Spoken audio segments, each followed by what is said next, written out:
សួស្តីបងប្អូនអរគ្នាថ្ងៃនេះខ្ញុំមានវីដេអូថ្មីមួយទៀតហើយដើម្បីចែកម្លែកជូនបងប្អូនអរគ្នាហើយវីដេអូថ្ងៃនេះដែរគឺខ្ញុំនិយាយពាក់ព័ន្ធអំពីរបៀបលាក់រូបភាពបងប្អូនអរគ្នាដូចយើងចង់លាក់រូបភាពអីមួយនៅក្នុងphoto របស់យើងអាចធ្វើតាមវិធីនេះបានបងប្អូនអរគ្នាអញ្ចឹងតោះទៅមើលតើអ្នកគ្នាតើយើងលាក់រូបភាពបែបម៉េចដើម្បីកុំឲ្យគេឃើញបានអ្នកគ្នាអញ្ចឹងជាដំបូងអ្នកគ្នាចូលរូបភាពរបស់បងប្អូនអរគ្នាមកបន្ទាប់ពីអ្នកគ្នាចូលរូបភាពរបស់អ្នកគ្នាហើយអ្នកគ្នាចង់លាក់រូបភាពមួយណាអ្នកគ្នាអាចលាក់រូបភាពដែលអ្នកគ្នាចង់លាក់បានអញ្ចឹងឧទាហរណ៍ខ្ញុំលាក់រូបភាពមួយនេះអញ្ចឹងណាអញ្ចឹង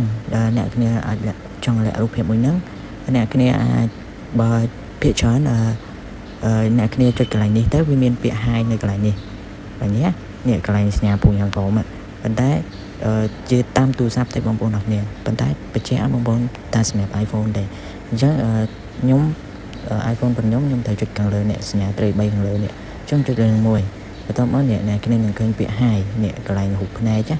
កន្លែងហ្នឹងអញ្ចឹងខ្ញុំត្រូវចុចលើនឹងមួយមកអញ្ចឹងខ្ញុំចុចលើនឹងមួយ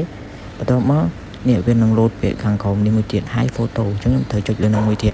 អូខេអញ្ចឹងរូបភាពរបស់យើងគឺបានបាត់នៅកន្លែងនេះហើយបងប្អូនអរគ្នាប៉ុន្តែតាមមកកន្លែងហ្នឹងគឺអត់ទាន់ចប់ទេបងប្អូនអរគ្នាអញ្ចឹងមកយើងមកមើលកន្លែង album នេះ album ខាងក្រោមនេះអញ្ចឹងយើងចូលកន្លែង album មួយមកបន្ទាប់មកអ្នកគ្នាមកមើលកន្លែង album រូបភាពរបស់អ្នកទាំងអស់គ្នានេះ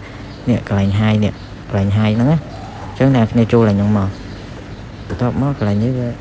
ទាមទារឲ្យយើងវាយ password បងប្អូនអរគ្នាអញ្ចឹងយើងវាយ password ទូរស័ព្ទបងប្អូនអរគ្នាមកនេះកន្លែងនេះវានៅឃើញដដែលទេបងប្អូនអរគ្នាបើសិនជាអ្នកគ្នាចូលកន្លែង album បើអ្នកគ្នាអត់ទាន់បិទមកចំណុចទៀតវានៅឃើញទេបើគេចូលកន្លែង album ទៅគេនៅឃើញរូបភាពរបស់យើងដដែលទេបងប្អូនអរគ្នាអញ្ចឹងតែយើងធ្វើបែបម៉េចដើម្បីឲ្យវាបាត់កន្លែងពាក្យ hide នេះកន្លែងហ្នឹងឲ្យបាត់ចេញពីកន្លែងរូបភាពរបស់យើងកុំឲ្យគេបើសិនជាគេមើលកន្លែងនេះអត់ឃើញគេនឹងចូលកន្លែង album ហើយគេឃើញដដែលទេបងប្អូនអរគ្នាអញ្ចឹងតោះទៅបិទកន្លែងពាក្យ hide ទាំងអស់គ្នាអញ្ចឹងអ្នកគ្នាចេញពីរូបភាពរបស់យើងមកអ្នកគ្នាចូលមក setting ម្ដងអញ្ចឹងអ្នកគ្នាចូល setting មកបន្ទាប់មកអ្នកគ្នា scroll មករកពាក្យ photo កន្លែងរូបភាពរបស់យើងអញ្ចឹងអ្នកគ្នាអូសមករកកន្លែង photo មកនេះកន្លែងនេះកន្លែង photo ហ្នឹងអ្នកគ្នាចុចលើនឹងមួយមកបន្ទាប់មកអ្នកគ្នាមកបិទកន្លែងនេះកន្លែង show hide album កន្លែងហ្នឹងណា show hide album ហ្នឹងអញ្ចឹងអ្នកគ្នាចុចបិទកន្លែងហ្នឹងមកហ្នឹងហើយពេលដែលអ្នកគ្នាបិទកន្លែងហ្នឹងហើយអ្នកគ្នាមកមើលកន្លែងរូបភាពយើងតើវានៅ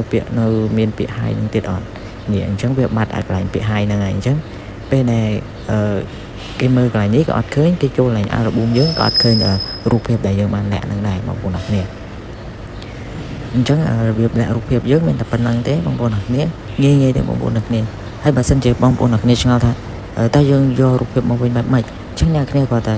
ចូលទៅកន្លែង setting មកហើយអ្នកគ្នាបើកកន្លែងវិញមកនេះបើកនឹងវិញមកបន្ទាប់មកអ្នកគ្នាចូលទៅរូបភាពរបស់យើងនេះអញ្ចឹងវានឹងឃើញពាក្យ hide មកវិញហើយអ្នកគ្នាចង់យកចេញពីកន្លែង hide ហ្នឹងទៀតចូលអ្នកគ្នាចុចលើនឹងមួយហើយអ្នកគ្នាវាយ password បងប្អូនអរគ្នាមកបន្ទាប់មកអ្នកគ្នាចុចលើរូបភាពហ្នឹងមួយមកបន្ទាប់មកអ្នកគ្នានេះយកកន្លែងសញ្ញាត្រី3ខាងលើនឹងត្រែមកបន្ទាប់មកអ្នកគ្នាចុចពាក្យ unhide នេះកន្លែងនេះកន្លែងរូបភ្នែកត្រែហ្នឹងអ្នកគ្នាចុចពាក្យ unhide ហ្នឹងមកបន្ទាប់មកអ្នកគ្នាមើលកន្លែងរូបភាពមកនេះរូបភាពដែលយើងបានលាក់មិញហ្នឹងចុះវាមកត្រឡប់មកកន្លែងដើមវិញហើយបងប្អូនអរគ្នាហ្នឹងហើយបងប្អូនអរគ្នាអញ្ចឹងរបៀបលាក់រូបភាពរបស់ខ្ញុំមានតែប៉ុណ្្នឹងទេបងប្អូនអរគ្នាចឹងអរគុណច្រើនបងប្អូនអរគ្នារបៀបលាក់រូបភាពរបស់ខ្ញុំមានតែប៉ុណ្្នឹងទេបងប្អូនអរគ្នាបើសិនជាអ្នកគ្នាមានចម្ងល់ត្រង់ណាអ្នកគ្នាអាច comment ខាងក្រោមបានខ្ញុំនឹងធ្វើវីដេអូចែកម្លែកជូនបងប្អូនអរគ្នាទៀតជាចុងក្រោយអ្នកគ្នាកុំភ្លេចជួយ subscribe channel ខ្ញុំម្នាក់មួយហងដើម្បីទទួលបានវីដេអូថ្មីពីខ្ញុំបន្តទៀតបងប្អូនអរគ្នាអរគុណច្រើនបងប្អូនអរគ្នាជួបគ្នានៅវីដេអូក្រោយទៀតបាយបាយអ្នកគ្នា